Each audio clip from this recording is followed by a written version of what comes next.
संयुक्तं नित्यं ध्यायन्ति योगिनः कामिदं मोक्षदं चैव ओंकाराय नमो नमः। ॐ अस्तु मा सद्गमय तमसो मा ज्योतिर्गमय मृत्योर्मामृतं गमय।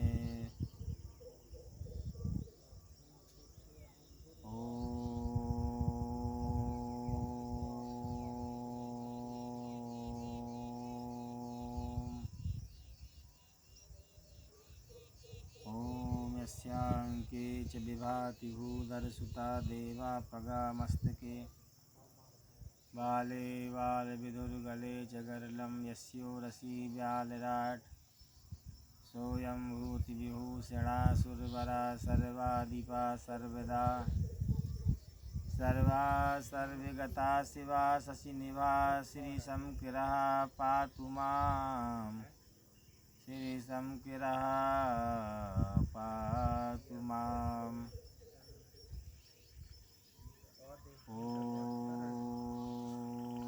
मृगस्थली स्थली पुण्या भालने पालमण्डले यत्र गोरक्षनाथेन मेघमाला शनीकृता।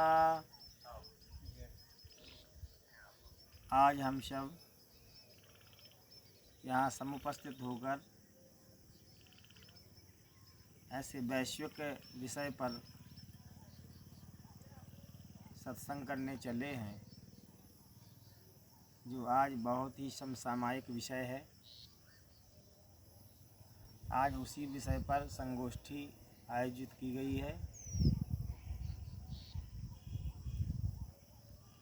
विषय है क्या कोरोना महामारी है अथवा नहीं। पहले तो हम कोरोना शब्द से कोरोना का वास्तविक शाब्दिक अर्थ क्या होता है उसको समझ लें। जिस महामारी का जन्म वुहान शहर चीन से माना जा रहा है, पर चीनी भाषा में मंदारिन भाषा में उस शब्द के लिए परिभाषित नहीं किया गया है और ग्रीक भाषा में परिभाषित किया गया है। ग्रीक भाषा में कोरोना का अर्थ होता है मुकुट, क्राउन और कोरोना, एक ऐसा वायरस जो मुक्ताकार होता है, मुकुट की आकृति में होता है। क्या वह वायरस जानलेवा है? क्या वह वायरस इतना भयानक है,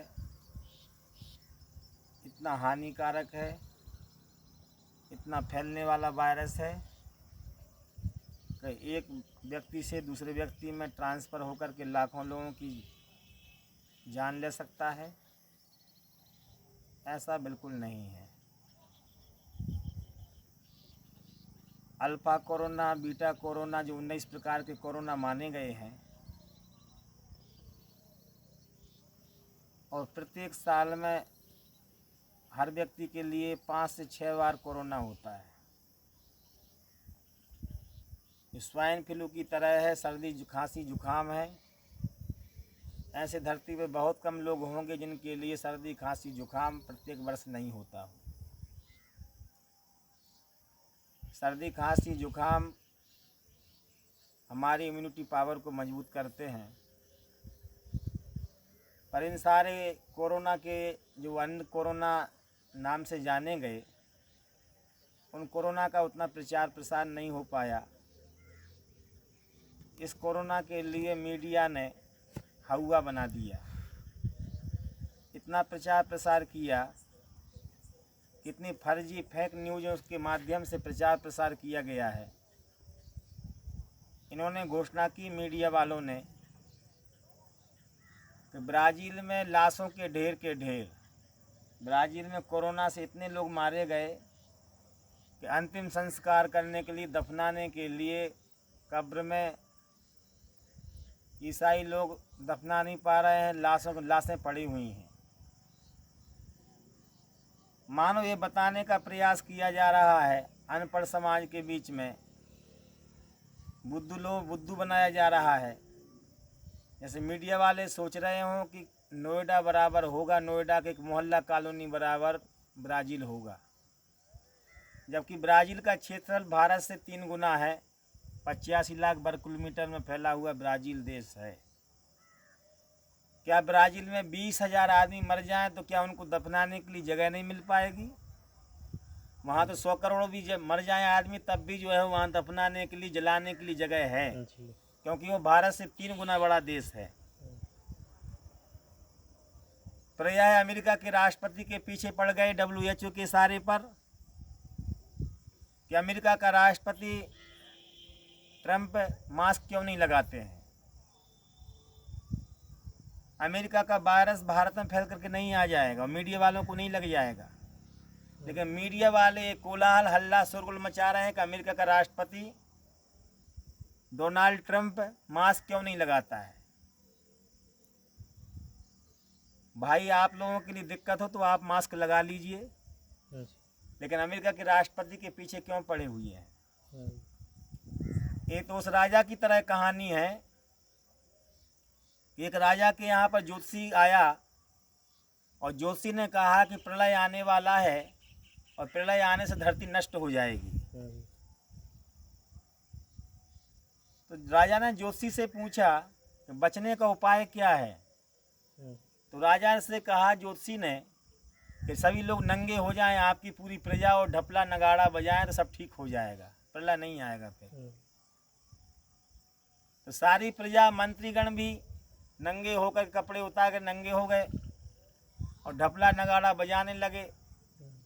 अब राजा की व्यवस्था अस्त व्यस्त हो गई, कोई कमाई धमाई सब समाप्त, खाना पीना भी जो उत्पादन था, खेती किसानी सब बंद, सब चौपट, सब नंगे नाचने में जुट गए।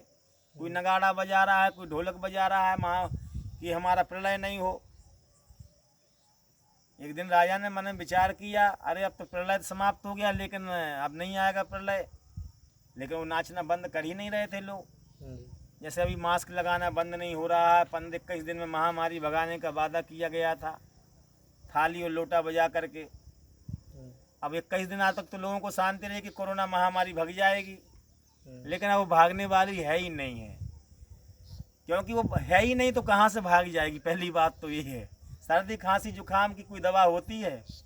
सर्दी खांसी जुकाम की भी कोई दवा नहीं है। उसी प्रकार से कोरोना की भी कोई दवा नहीं, क्योंकि कोरोना बीमारी मारने वाली बीमारी ही नहीं है। यदि वो इतनी बड़ी महामारी होती तो जिस नगरी में मैं रहता हूँ, काशी बनारस में, उसमें 50,000 भिखारी रोडों पर, फुटपाथों पर पड़े रहते हैं। ना वो सैनिटाइजर लगा रहे हैं, ना मास्क लगाते हैं, ना वो आइसोलेट हैं, ना क्वारंटीन है, वो तो मैदान में पड़े हुए हैं, ना घर के अंदर बंद हैं। उन लोगों के लिए कभी का समाप्त हो जाना चाहिए था, मर जाना चाहिए था। वो महामारी थी तो वो आज भी जिंदा बचे हुए हैं। ना कभी अच्छे ढंग से वो नहाते हैं, ना उनको मूलभूत सुविधाएं प्राप्त हैं, यहाँ तक कि पौष्टिक भोजन भी प्राप्त नहीं है। अब उस राजा ने, प्रलय वाले राजा ने विचार किया कि अब मुझे अपने जनता को समझाने के लिए जाना चाहिए, ये कब तक ये नंगे नाचते रहेंगे। तो राजा भी पहुंचा। राजा जब पहुंचता है तो सारी प्रजा इकट्ठी होकर के, कहीं ये राजा हमारा नंगा नहीं तो प्रलय ना आ जाए, तो मारने दौड़ती है कि राजा को भी नंगा कर दो, नहीं तो प्रलय आ जाएगा, कहीं राजा के कारण से प्रलय ना आ जाए। तो राजा के लिए जब जनता मारने दौड़ती है तो राजा अपने मंत्री से सलाह लेता है और पूछता है बचने का उपाय क्या है। तो महामंत्री कहता है कि आप भी नंगे हो जाइए, ढपला नगाड़ा बजाना शुरू कर दीजिए, नहीं तो आप बिना मौत के मौत मारे जाओगे। तो राजा भी नंगा हो जाता है। ये कोरोना वायरस में जो लोग नंगे नहीं होना चाहते थे, जैसे ब्राज़ील का राष्ट्रपति नंगा नहीं होना चाहता था, कोरोना को मारने को तैयार नहीं था, लेकिन दुनिया की मीडिया ने, वैश्विक मीडिया ने पैसा दे करके, बिल गेट्स जैसे उद्योगपतियों ने कोरोना के लिए महामारी बनाने का पूरी ताकत लगा करके सुबह से शाम तक, शाम से सुबह तक, रात्रि से लेकर के सुबह तक ऐसी कौन सी विधा है जो इन्फॉर्मेशन सूचना विभाग है जिसके माध्यम से उन्होंने भय का माहौल बनाने का प्रयास नहीं किया हो। ऐसा कोई भी विधा नहीं जिसके माध्यम से भय फैलाने का प्रयास नहीं किया हो। मैं इतना मानता हूँ कोरोना की बीमारी हो ना हो, बिल्कुल नहीं हो, लेकिन उन्होंने मानसिक बीमारी तो तैयार कर ही दी है, लोगों के अंदर में भय व्याप्त करा ही दिया है। तो बीमारी जिस प्रकार से एक मानसिक बीमारी होती, मानसिक बीमारी तैयार कर दी है। लोग इतने डरे हुए हैं कि एक परिवार के लोग गुरु पूर्णिमा के दिन हमारे आश्रम बनारस में आए हुए थे,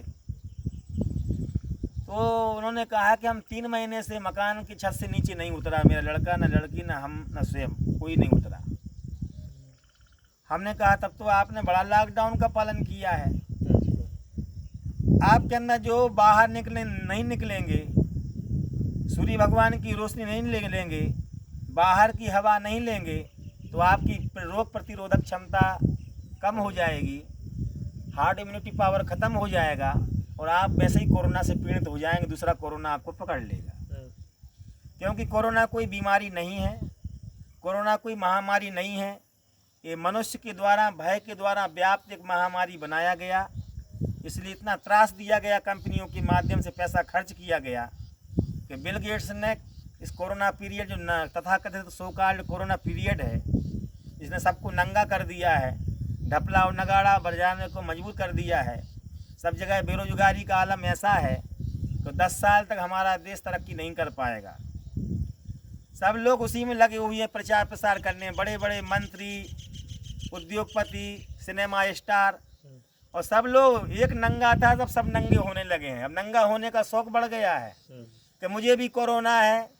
बड़े बड़े उद्योगपतियों ने अपनी दवाई, अपना सामान बिकवाने के लिए कई सिनेमा स्टार और नेताओं से कह दिया कि आप लोग बीमार घोषित तो कर लीजिए अपने आप को, हम आपका सहयोग करेंगे, चुनाव प्रचार में पैसा देंगे। बड़े बड़े सिनेमा स्टार कोरोना के प्रचार में उतर आए हैं। ऐसा इस सदी की सबसे बड़ी अफवाह कोरोना है।